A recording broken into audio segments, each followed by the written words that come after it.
Há tantas maneiras pelas quais Deus mostra o seu amor e o seu cuidado por você diariamente, mas deixamos passar. Porque achamos que é apenas o acaso ou coincidência, ou não sabemos o que achamos, mas é Deus estendendo a sua mão. Eu sou Joyce Meyer e eu acredito que Deus pode curá-lo em todas as áreas que você sofre. Bem, estamos falando sobre sua vida é o que você faz dela. E todos podem ter uma vida boa porque Deus não faz acepção de pessoas. Ele diz que tem um bom plano para você. E você, e você, e você, e você, e você, e ninguém é deixado de fora. As promessas de Deus são para quem quiser.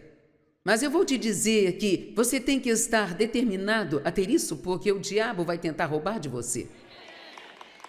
Então não é apenas uma questão de, isso é bom, eu vou ficar aqui esperando pela minha vida boa.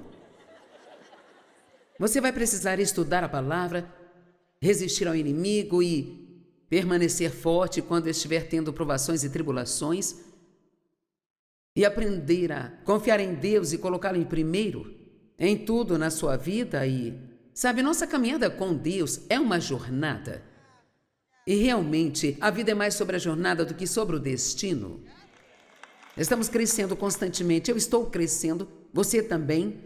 E quando Jesus voltar para nos buscar, a Bíblia diz que seremos transformados num piscar de olhos. Então eu gosto de ver assim o que quer que ainda esteja errado conosco. Estaremos em pontos diferentes? No estalar de dedos, Ele consertará e terminará tudo. Eu não acho que Deus vai ficar chateado com ninguém se ainda não estivermos chegado lá, sabe? Mas o que Ele quer nos ver fazendo é continuando prosseguindo. Continue prosseguindo.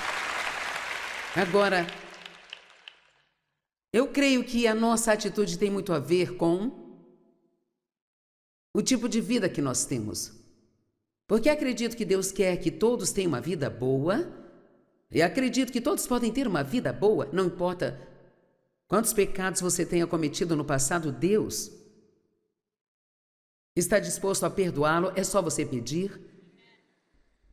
Não importa que tipo de vida você teve, não importa o quão ruim tenha sido, ela pode ser revertida. Tem duas palavrinhas na Bíblia que dizem, mas Deus. Eu amo essas palavras. Os irmãos de José o odiavam, mas Deus deu-lhe favor. E assim eu posso dizer que o diabo tentou destruir a minha vida, mas Deus interveio nela. E todos vocês têm um mas Deus também.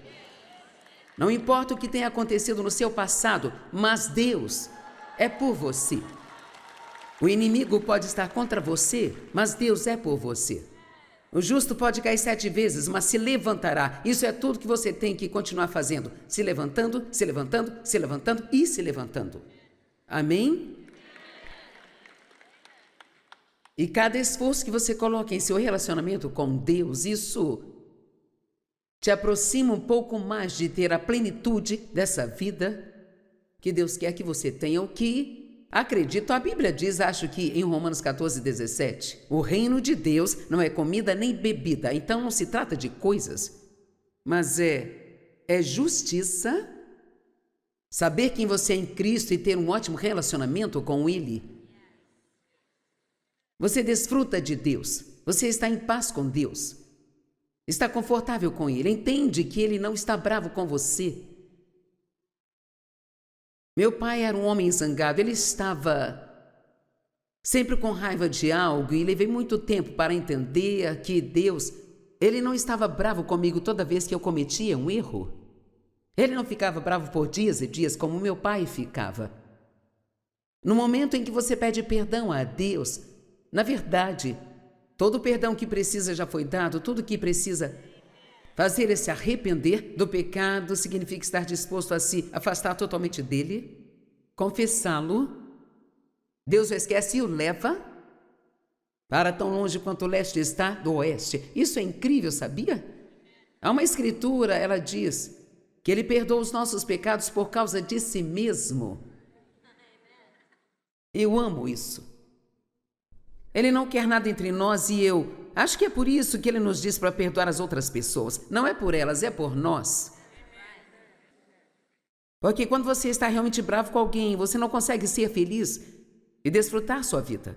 Então, acho que cada dia que Deus nos dá é um presente e acredito que Ele quer que desfrutemos de cada dia que nós temos. E alguns deles nós vamos ter problemas.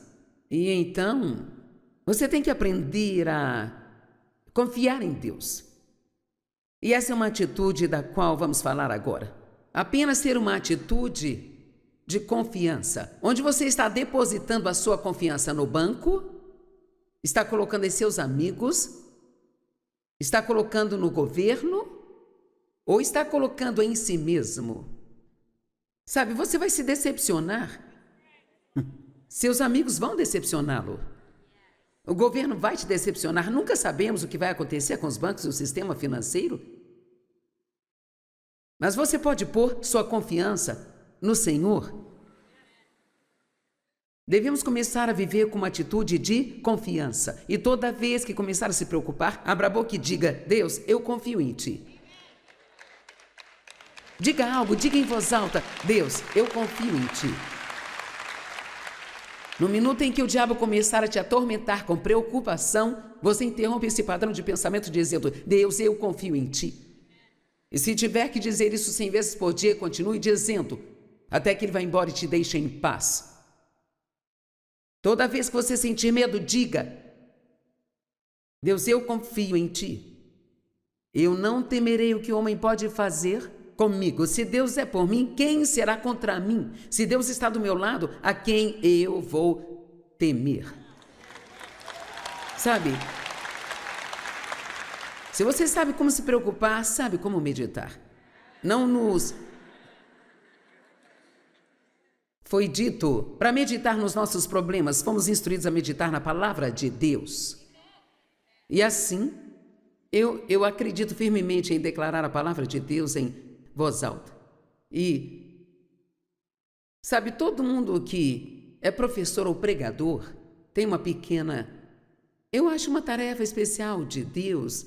E eu me deleito em ver as pessoas entregarem suas vidas ao Senhor, e essa é a coisa mais importante. Mas o que sempre esteve no meu coração desde o início, quando Deus me chamou para ensinar, foi que eu queria ajudar as pessoas a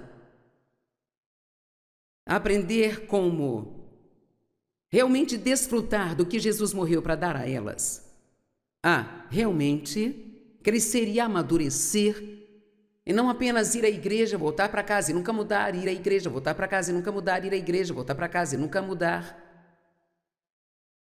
E como Deus me mudou. Cara, acho que David já foi casado com umas 20 mulheres diferentes ao longo desses 57 anos, porque eu continuo mudando. Quantos de vocês já viram mudanças em si mesmos desde que começaram a andar com Deus? Veja.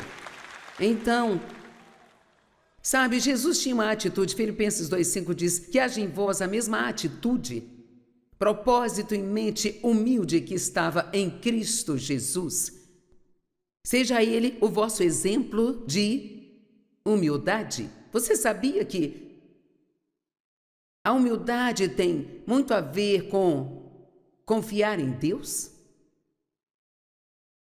Em 1 Pedro diz: humilhai-vos debaixo da poderosa mão de Deus, para que no devido tempo Ele vos exalte,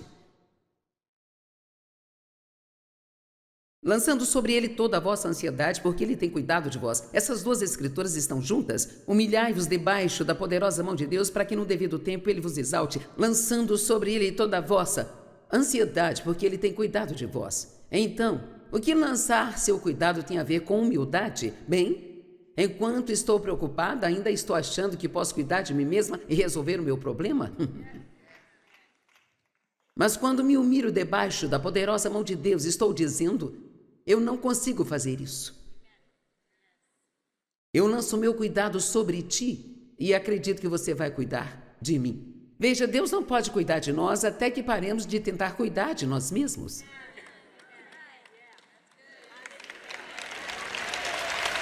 Amém? E uma das coisas que me ajudou a confiar em Deus é realmente saber que eu sei que Ele me ama. 1 João diz, o perfeito amor lança fora todo medo, e esse perfeito amor é o amor de Deus por nós. Ele é o único que nos ama perfeitamente. E se soubermos o quanto Ele nos ama, então saberemos que Ele vai cuidar de nós. Ele pode não fazer o que queremos, no tempo que queremos, da maneira que nós queremos, mas Deus não vai te decepcionar. Ele vai cuidar de você e você pode dizer, bem, espere um minuto, Deus já me decepcionou porque eu queria isso, eu pedi aquilo e não aconteceu nada. Bem, não se trata de conseguir o que queremos. Você ainda está aqui, não está? Então, Deus ainda está trabalhando em sua vida. Amém? Às vezes nós oramos e pedimos coisas que achamos que serão as melhores, mas Deus sabe mais do que nós. Temos que confiar que Ele sabe o que é melhor para nós. Quantos aqui confiam que Deus é mais inteligente do que você? Mas em 1 João, acho que é no capítulo 4, verso 16, na Bíblia Amplificada, isso foi realmente uma mudança de vida para mim, sabe? Há certas escrituras que você encontra em certos momentos que elas estendem a mão e agarram você, é como se... Pode não fazer sentido para ninguém, mas, cara, é uma mudança de vida para você. E na Bíblia Amplificada diz... Esteja consciente e ciente do amor de Deus por você. Consciente e ciente. Então, o que eu tirei disso foi... O que Deus colocou no meu coração foi... Comece a observar o meu amor em sua vida. Eu gosto de flagrar Deus me amando. Eu gosto de flagrar Ele fazendo coisas por mim, que só Ele sabe que estão... no meu coração. Há tantas maneiras pelas quais Deus mostra o seu amor e o seu cuidado por você diariamente, mas deixamos passar, porque achamos que é apenas o acaso ou coincidência ou não sabemos o que achamos, mas é Deus estendendo a sua mão. Eu aprendi que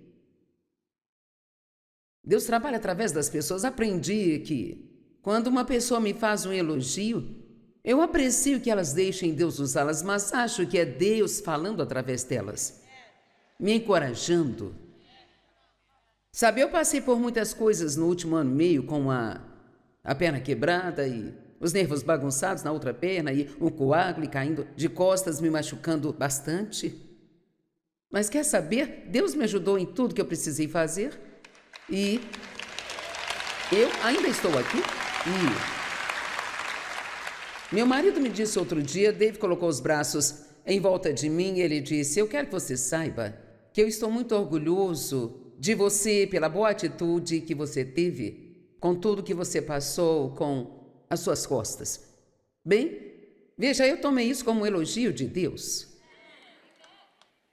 Eu agradeci ao Dave pelo elogio, mas eu acredito que foi Deus dizendo, ei Joyce, estou orgulhoso de você. Pela boa atitude que você teve. E quanto mais você vê Deus trabalhando em sua vida desse jeito, então mais próximo em seu relacionamento você estará com Ele. E mais fácil será para você confiar nele. Não apenas nas pequenas coisas, mas nas grandes coisas. Deus vai cobrir você. Amém? E sabe, você pode estar pensando, eu gostaria de ter um marido que me elogiasse desse jeito, mas, bem, sabe, isso não é um evento diário na minha casa também? Mas, digamos que você seja casado com alguém que nem mesmo é salvo e você pensa, isso seria bom, mas eu nunca recebo um elogio do meu marido. Quer saber? Não fique amarga por isso, apenas deixe Deus usar quem Ele quiser usar. Às vezes queremos algo dessa pessoa aqui, mas Deus não pode obrigá-la a nos dar, mas se nós confiarmos em Deus para nos dar, agora vamos? Em vez de confiar em Você para me dar, ou em você para me dar e depois ficar bravo com você porque você não me deu? Preciso confiar em Deus para trabalhar e me dar isso através de quem Ele quiser. Então eu quero que você comece a observar quando Deus aparece e se mostra em sua vida. Amém? Eu sinto que eu trabalho para Deus. E a Bíblia diz que Ele nunca se esquecerá do nosso trabalho no Senhor. E acredito que tudo o que eu precisar, Deus me dará. E se Ele não conseguir me dar através de uma pessoa, Ele me dará de outra forma. Mas Deus usa pessoas e você precisa deixar que Ele te use. Preste atenção às coisas que vêm ao seu coração. Semana passada, eu fiquei pensando numa mulher que costumava trabalhar para mim. Isso foi há uns 10 anos atrás. E eu continuei pensando nela e pensando nela. Então eu entendi, bem, talvez eu precise ligar para ela. Então eu liguei e ela não atendeu e ela me mandou uma mensagem de volta dizendo: estou no pronto-socorro e caí esta manhã e quebrei meus 2 pulsos. Bem, Deus só queria me usar para lhe dizer que a amávamos, que eu oraria por ela, da mesma forma que Deus quer usar outras pessoas para ministrar a você, Ele quer usar você para ministrar a outras pessoas. Não sei como achamos que Deus faz as coisas, mas sabe, Ele trabalha através das pessoas. Amém? Confie em Deus, coloque sua confiança nele. Tome a decisão de colocar sua confiança em Deus. E não se esqueça, lançar seus cuidados mostra humildade. Mostra que você sabe que não consegue fazer, mas acredita que Deus consegue. Com certeza Jesus teve uma atitude confiante. Em Lucas 22, 42 e 43, ele estava no jardim do Getsêmani e é tão interessante, eu realmente refleti muito sobre isso no ano passado, que por 3 vezes ele pediu a Deus que passasse o cálice dele. Não uma nem 2, mas 3 vezes. Então ele não queria ir para a cruz em seu lado natural, como filho de homem, como ser humano. Ele não queria passar por tudo aquilo. Mas aqui está a questão. Ele queria obedecer a Deus mais do que ele queria receber o que ele queria. Nós vamos falar um pouco mais sobre ter uma atitude obediente em alguns minutos, sabe? Mas a única coisa que eu quero apontar disso é que ele disse: Pai, se possível, passa de mim esse cálice, no entanto, que seja feita a tua vontade e não a minha. Ele estava dizendo: eu não quero fazer isso, mas eu confio em você. E o que você decidir, está tudo bem para mim. Podemos ser assim, podemos chegar ao ponto em que dizemos: Deus, isso é o que eu quero, ou isso é o que eu não quero, mas se não acontecer assim, eu confio em você para cuidar de mim. Você sabe como sua vida será boa se confiar em Deus para cuidar de você? Você deixa de ficar bravo com todo mundo pelo que não estão fazendo? Bem, o meu chefe deveria estar me pagando mais, eu mereço um aumento e estou bravo com ele, então vou passar toda a hora do almoço fofocando sobre isso. Como esse lugar é ruim para a gente trabalhar. Bem, você só está se fechando para não ser abençoado. Ore para que Deus lhe dê favor e se Ele não fizer com que o seu chefe faça o que ele deve fazer, Ele vai arrumar um emprego melhor para você em outro lugar. Ou então te livrará desse chefe e arrumará outro chefe que... Sabe, Deus nunca fica sem formas de entregar as bênçãos para você.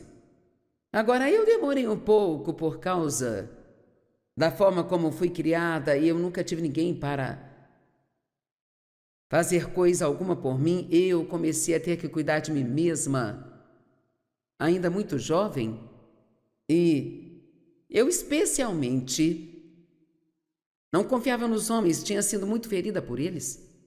E Eu me casei com o primeiro cara que apareceu aos 18 anos, e isso foi um pesadelo de 5 anos em cima de outro pesadelo de 18.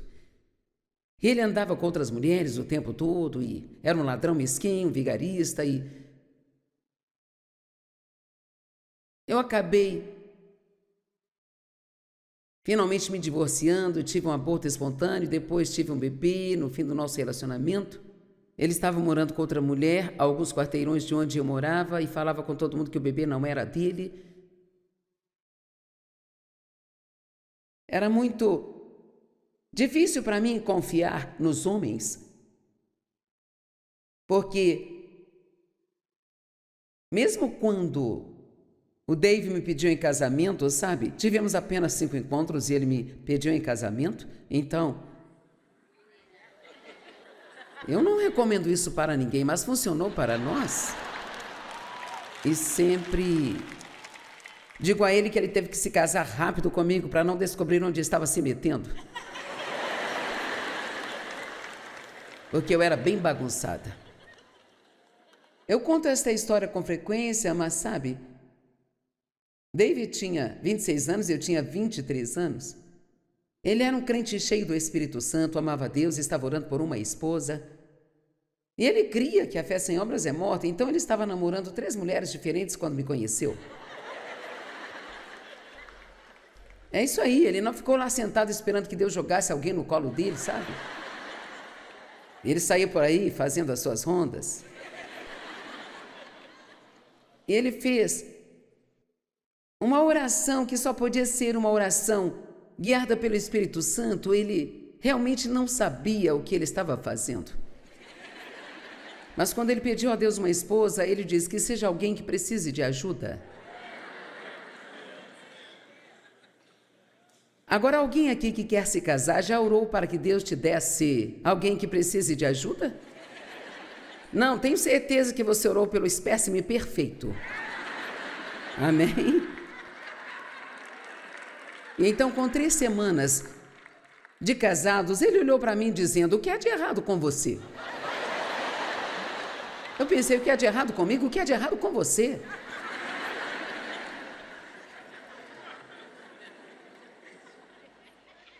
Nós nos casamos em 1967, em 1976, fui cheia do Espírito Santo na época do chamado avivamento carismático. Eu comecei a aprender a palavra e, quando me deparei com a cruz, com o fato de que as mulheres devem ser submissas aos seus maridos, eu pensei: agora eu estou em apuros. E eu me lembro do Dave me dizendo uma vez: por que você sempre age como se eu fosse o seu inimigo? E acho que, meio que no fundo da minha mente, os homens eram meus inimigos. E quando o Dave me pediu em casamento e ele disse que me amava, eu não consegui nem responder porque eu não sabia o que era o amor. Todos que tinham dito que me amavam tinham me ferido, e muitos de vocês sabem exatamente do que estou falando. Você foi ferido? Eu não sou um cavaleiro solitário aqui. Muitos de vocês sabem exatamente do que estou falando. E então, às vezes, quando você se machuca muito, tende a não confiar, especialmente não confiar nas pessoas. E temos que falar um pouco disso também, porque viver sua vida desconfiando de todo mundo é simplesmente miserável. E me lembro que o Dave queria que eu fizesse algo uma vez e eu não queria fazer, e Deus estava lidando comigo para confiar nele, ser submissa. Eu disse ao Senhor: como você pode esperar que eu confie nele depois de tudo que eu passei? E o que ele colocou no meu coração foi: não estou pedindo para você confiar nele, estou pedindo que confie em mim com ele.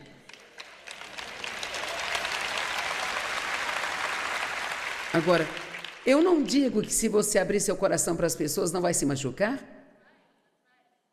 mas garanto que, se isso acontecer, aquele que cura vive em você.